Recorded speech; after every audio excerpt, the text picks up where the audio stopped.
In the light off history ইতিহাসের আলো YouTube চ্যানেলে সবাইকে শুভেচ্ছা জানাচ্ছি।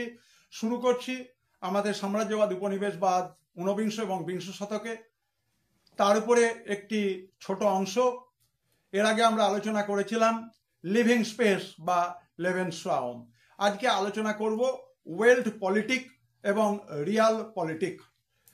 আমরা বিসমার্ক এবং তারপরে কাইজার দ্বিতীয় উইলিয়ামের কথা বলবো এবং সেই প্রসঙ্গে বিসমার্কের সময়ে বিখ্যাত তত্ত্বের নাম ছিল রিয়াল পলিটিক বা বাস্তববাদী রাজনীতি, এবং কাইজার দ্বিতীয় উইলিয়াম তার আমলে সেই রিয়াল পলিটিক রূপান্তরিত হয় ওয়েল্ড পলিটিকে, অর্থাৎ জার্মানি চেয়েছিল বিশ্ব রাজনীতির উপরে আধিপত্য বিস্তার করতে, এবং কাইজারের এই বিশ্ব রাজনীতি তত্ত্বের মূল কথাই ছিল টিউটন জাতির শ্রেষ্ঠত্ব প্রতিষ্ঠা এবং বিশ্ব রাজনীতিতে জার্মানির সক্রিয় অংশগ্রহণ।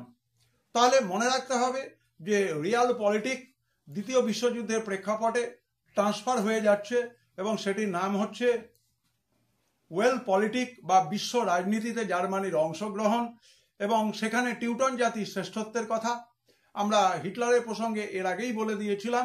সেটা হচ্ছে লিভিং স্পেস থিওরি বা লেভেনশ্রাউম। তোমরা নতুন নতুন ভিডিওর জন্য নজরে রেখো in the light off history ইতিহাসের আলো ইউটিউব চ্যানেলটিকে সাবস্ক্রাইব করো এবং তোমরা তোমাদের বন্ধুদের কাছে শেয়ার করো বেশি বেশি করে, যাতে করে তারাও এই ভিডিওর দ্বারা MCQ এর যে তৃতীয় সেমিস্টারের প্রশ্ন তাতে উপকৃত হতে পারে। সবাই ভালো থেকো।